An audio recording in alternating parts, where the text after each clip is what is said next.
Hello, everyone. We're here for the State of Optimism, um, joined by Binji from the Optimism Foundation, as well as Kelvin from OP Labs, and a brief introduction on Optimism for those who aren't aware. Optimism is one of the first layer twos that launched a few years ago. They pioneered the idea of a superchain or a network of interconnected chains and have been one of the fastest growing layer two ecosystems over the past year or two. So, going to dive into it here. There, as of right now, are 21 OP chains in the Optimism ecosystem, 23 OP stack forks, and wanted to ask you guys, why do projects choose the OP stack or to join the the Optimism ecosystem over some other tech stacks, some other ecosystems? Hey everyone. I think one of the biggest parts is that the OP stack and the superchain is it's a compounding experience where you don't have to start from scratch. And that means a lot of things in different ways. I think one, it means like when you're launching a chain, you don't have to start from scratch. The OP stack exists. You can utilize that. It's battle tested, etc. The second part is ecosystems also become more composable and can compound atop one another because you're joining a consortium of different layer twos. So you're not only sharing users, but communities and experiences and all these different parts that make an ecosystem flourish. So in a way, I think it speeds up the process for people to create these like chains of compute for anyone involved. And I think that's why there's over almost 50 now. Yeah. And then kind of on the technical front as well, the way that the OP stack gets built is like everything is very open source, and we really want people to contribute to it. So some people like that just because there's sort of a broad contributor base and things get built much more quickly than if you didn't have this kind of development process. And then other people like it because they specifically want to build on a stack where they feel like they can participate in the process of maintaining that stack, and we find that's a big deal for a lot of people, especially the bigger players who they don't just want to be using somebody else's software. They want a sort of say in where the future of the software goes. Yeah, that's a great point. We'll get into some of the flexibility of the OP stack here soon. On OP stack dominance, I believe Optimism Foundation put out a great superchain health dashboard recently. So one of the metrics on there is the percentage of layer 2 transactions that are occurring on the superchain, as well as the percentage that occur on blockchains that leverage the OP stack. And the difference here is that if a blockchain opts into the superchain, they're opting to direct a portion of their revenue or profits to the Optimism treasury, and with that, they are able to join this super chain. They share things like governance and network upgrades. But the question I have here for you both is, let's start on the foundation side. How does this interconnectedness in the super chain contribute to kind of Optimism's ethos, vibe, and community? Yeah, so from the very start of Optimism, there's been this movement called retroactive funding. And the way in which that's achieved is actually like the sequencer fees that are collected from these chains and the revenue share goes back into retroactive funding. We do these rounds of retro funding to help basically people building atop this ecosystem and the broader superchain ecosystem receive retroactive funding for their work. These rounds range from teams that are doing like contributing to sequencer fees to teams that are contributing to governance. Basically, the idea is if you can create a sustainable funding mechanism for those that are building your ecosystem and all core parts of it, like all the nooks and crannies of it, then you can create a very like self-sustaining plus strong ecosystem for the whole superchain. So, in a way, when there is this revenue share, it's not going to one place or another. It's going to the ecosystem, back to the ecosystem in different ways.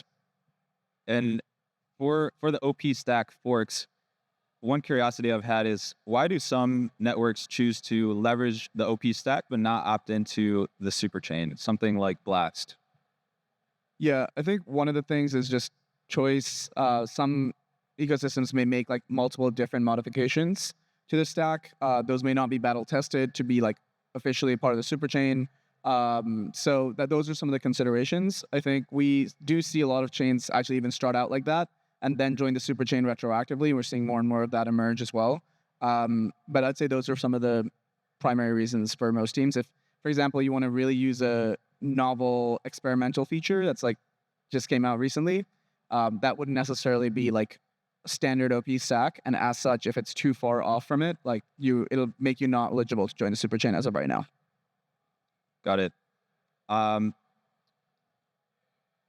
So with this, these shared standards, security, shared governance, Kelvin, what are the technical challenges in achieving this level of interconnectedness as the superchain is growing and the OP stack is changing? Yeah, so there are basic technical challenges when you want to have multiple different chains interact with one another. Basically, the fundamental thing that you're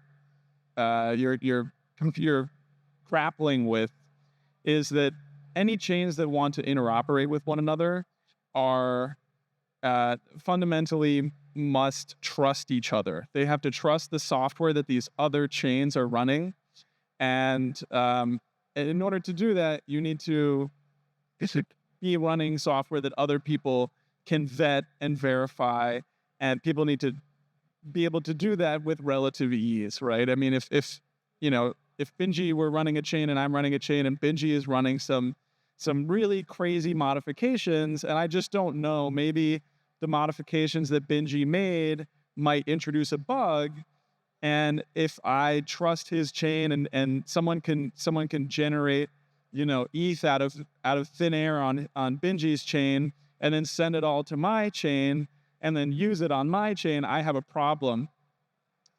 So if we want to make this really scalable, and we don't want to make it a thing where we constantly have to just vet everybody and vet every little change that everybody is making, what we want to do instead is we want to have very flexible standards where if we know that somebody's running this standard version of the stack, that they can still get a lot of the features that they want, a lot of the flexibility that they want, but we know that we can trust the software that they're running. The thing is, when we agree on shared standards, then you fundamentally also need shared governance, because people don't want to just get locked into a standard and then be subject to, okay, whatever they say is the limit of what you can realistically have on the stack. And if I want a feature, I have no way to advocate for that feature or to get that feature added. And so all these things are really fundamentally necessary, right? You need a shared security model to be able to interoperate. You need shared standards to make that scalable, and then you need shared governance to make that palatable for people who actually want to participate. All right. That was a wonderful breakdown of this visual we have here. So native interoperability, liquidity fragmentation, user fragmentation across all these different layer 2s are, in my opinion, the biggest challenge facing the sector right now, and also the greatest amount of work is being put into that area. And Optimism recently announced that they're going to be coming out with native interoperability for the superchain, the network of OP chains. Curious, on a technical level, we'll start there. How does Optimism and OP Labs plan to achieve this level of interop? It's a very good question. I won't spend a lot of time. It is complicated to see how this works, but fundamentally, the theory behind this is that chains are choosing to sort of trust another chain, and this isn't a trust that you're just, well, if they do something malicious, then I have a problem. This is, I've vetted them. I've vetted the chain that they're running. I can see that this chain functions this way. And we set ourselves up in a way where these chains are sort of constrained now in the way that they behave.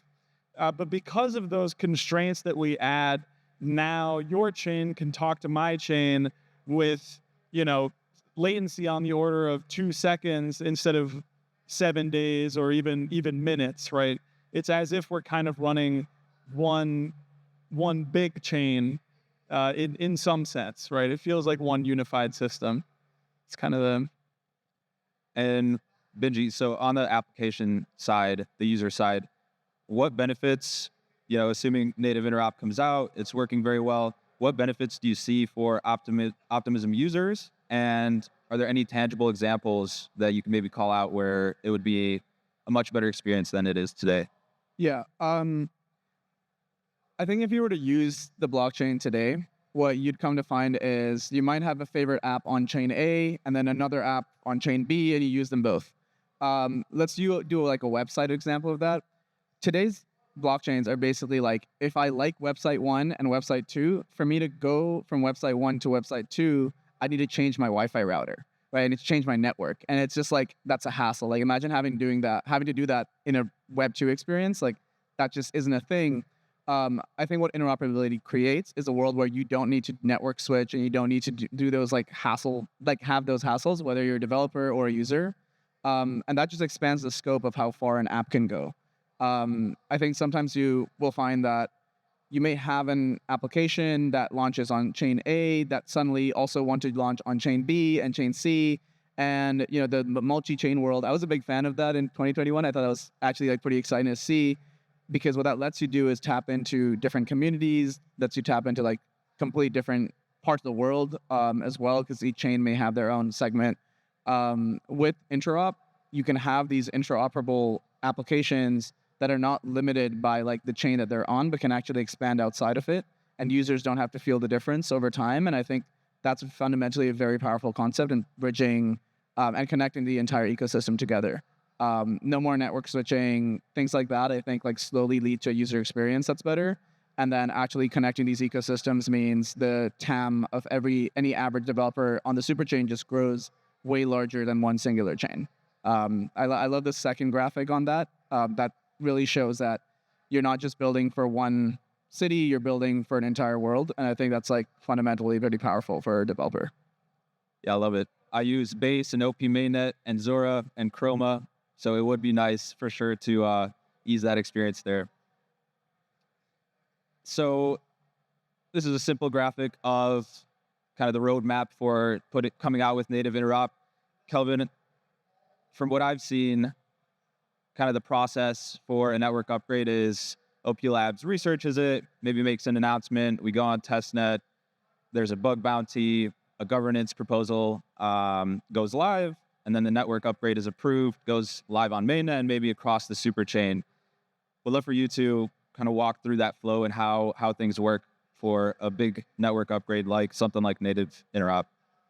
Yeah. Okay. So it is quite different for an upgrade like this. Like an upgrade like this is certainly going to sit on devnets and testnets for a while. Like you'll be able to play with it long before it goes onto any mainnet. So, and especially interop, there's a lot of intermediate steps that need to happen. There's a lot of intermediate upgrades that are going to happen to basically make it easier for these chains to run things like the fault-proof system, and then fundamentally to be able to easily run these nodes for all of the other chains that are part of this interop set. So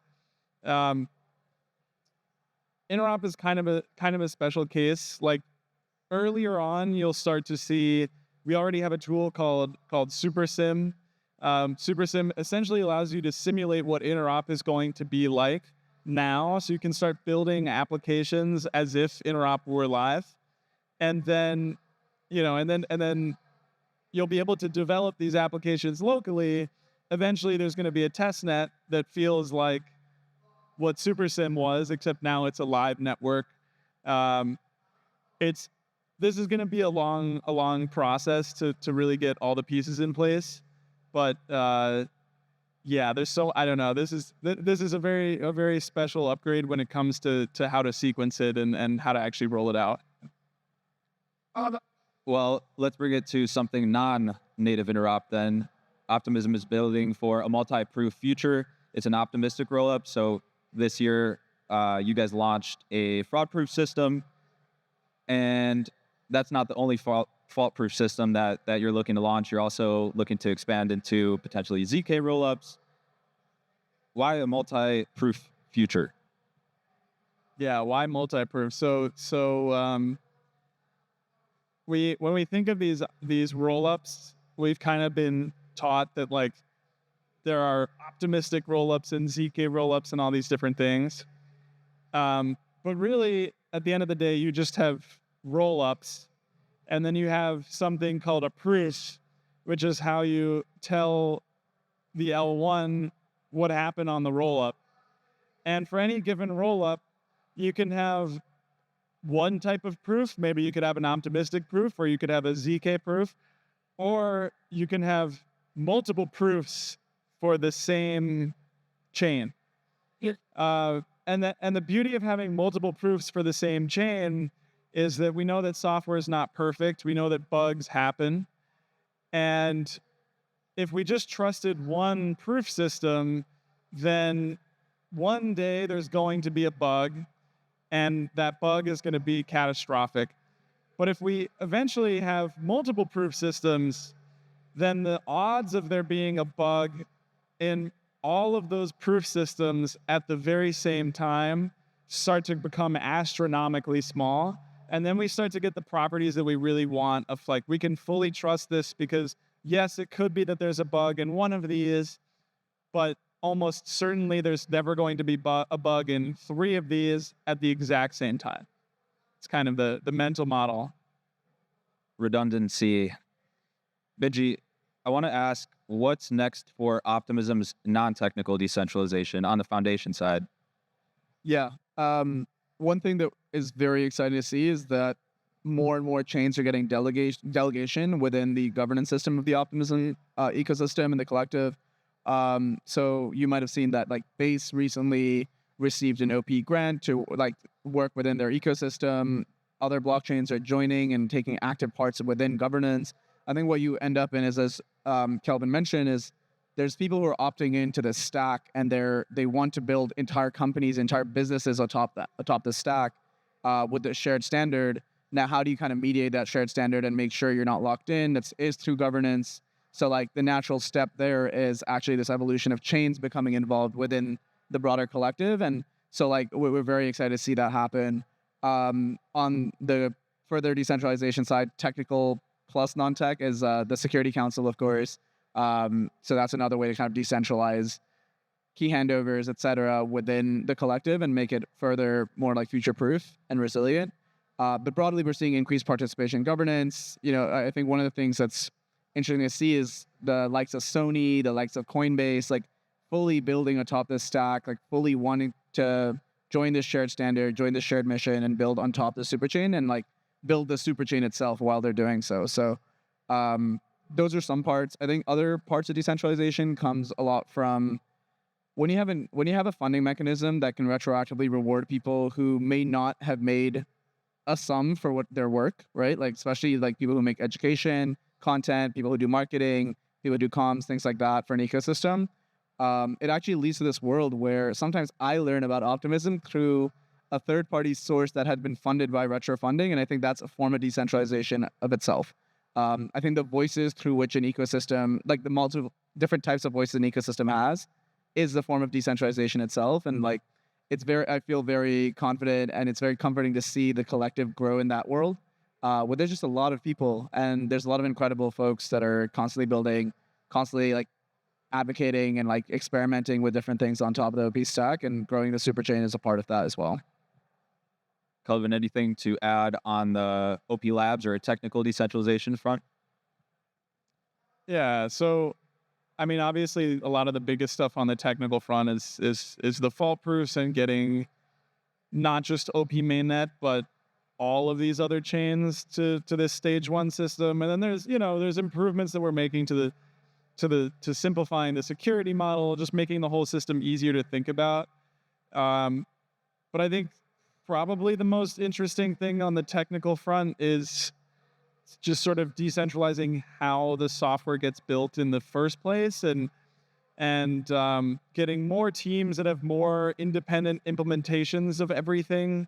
Again, for the sake of redundancy, both from like the ability to ship software standpoint and from a security standpoint. And I think that's sort of maybe the most underappreciated axis of technical decentralization is just like how many people can actually build this software and how many people know how to build the software, and who can continue to build this software, for years to come. Yeah, that's a pretty cool insight that I hadn't thought of too much of, kind of the open source nature of the OP stack and how multiple different teams can contribute to it. So definitely agree there. Want to shift more into the growth, the marketing side of Optimism. Binji, there's been a lot of these kind of isolated reward programs or incentive programs over the year. We had We Heart Art, and that was for NFT creators. There was the Sunnies, kind of rewarding protocols building on the super chain and all the different OP chains, Superfest, highlighting all the different applications built across the super chain. How do these programs go from idea to a reality, and maybe what are the considerations or goals in that process? Yeah, thank you for asking that. I think what Kelvin said, I just want to echo that sentiment, even for this answer, where no one needs to do this alone. When Optimism does something, whether it's like a push into like a new form of the OP stack or like an ecosystem reward program, one of the things that we definitely see is it's a colossal amount of teams that are working together to execute and make these things a reality. So for example, the Sunnies is a collaboration across multiple different teams on the superchain, both applications and chains alike. We Love the Art was a collaboration with a bunch of NFT marketplaces, a bunch of judges in the NFT ecosystem. Superfest, it says powered by Jumper across multiple different DeFi ecosystems and apps as well. I think one of the biggest catalysts is how can you create a self-sustaining ecosystem that allows for collaboration across a multitude of different teams to feel like, hey, like I can come. And so, for example, Charmverse and Open Source Observer helped build the Sunnies. They'd never worked together before. Neither had any of those other teams. We had Forbes in there. We have Farcaster. And a success case for these programs is if you can create the base layer through which teams can coordinate and execute and take things out to market, then you get this like unstoppable flywheel where over time there just will be separate initiatives across like a variety of Optimism from different chains, from different builders, doing campaigns that are similar to this. And on the campaigns themselves, they're all very different from each other. It's very helpful for awareness. I think we all know when NFTs came around in 2021, like it was a surprise, arguably, compared to like what people may have expected in 2018. So as such, the belief is if you have these differentiated reward programs and can grow, like get to a wide audience through them, it could lead to like more and more inner communities being built and subcultures being built within the superchain itself. And then those subcultures can feel strengthened to kind of grow even further through various reward programs or grants or retro funding. And it just becomes a flywheel where it can continue existing long after like one singular entity or person is gone. Kelvin, would you have anything to add on the technical side of things? I know there have been different bug bounties, different bug bounty programs, and I hadn't thought of it, but that's kind of a similar aspect, but on the technical side. Yeah, I mean, I guess most of the technical stuff is more on the side of retro PGF, which we'll talk about. But it's been interesting. Maybe the most interesting thing that's happened on the reward program side was that governance ran its own audit of the proof system, which I thought was very interesting. Like they I got a message from Zach Obrant, who had, does a lot of auditing, and it was kind of just like, hey, I want to do an audit. I'm gonna do a proposal, and then he just kind of ran it, and we didn't have to do anything at labs, and that was, I don't know, it was very interesting to see governance just take something as as mission critical as an audit contest and just execute on it. Somewhat related, but very cool in my opinion. Yeah.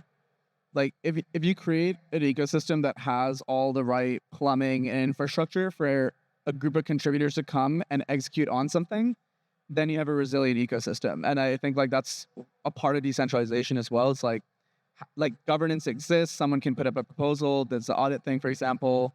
The Sunnies is like there's this thing that Optimists wanted to do for the on-chain summer, and like people come in and help and contribute and make it a reality. And like I think the more and more of that plumbing, the more of that plumbing gets stronger over time, and it's definitely one part of the technical / non-technical roadmap that's like very important for decentralization. Yeah, I can definitely see how things like this contribute to the Optimism community and ecosystem and kind of grow the different areas within it and make all of them interconnected and stronger together. Last slide here for you guys, retro PGF. So Optimism, one of the kind of the founding values is rewarding open source public good contributions to the superchain, and that lasted until today. Historically, Optimism has rewarded retroactively kind of in these isolated rounds. But this year, that model was changed where I believe 4 rounds were pre-announced. So developers, builders could kind of look forward to these different rounds. And I'm curious, Binji, what was the thinking behind kind of launching all of these simultaneously and maybe looking forward to 2025 after round 7 ends? Are there any other optimizations or changes that you might be thinking of? Yeah, I think one of the big parts of retro funding is that for a lot of businesses and individual contributors in crypto, it's hard to put a tag to the future value of something when it's just like you're creating an open source piece of software. Like that's part of the problem. This is part of the funding gap. Retro funding's created to kind of help fill that gap. But when you have only one big round, then developers, because there's so many different types as Optimism grows as well, it's like, various different types of people who apply to retro funding. It's better to have it segmented in these different like fixed rounds, because people can actually look forward to like knowing, okay, like I am contributing to the OP stack. Okay, I have August 2024. So like there's a date in mind. Whereas if there's just one date, I think it can cause some confusion.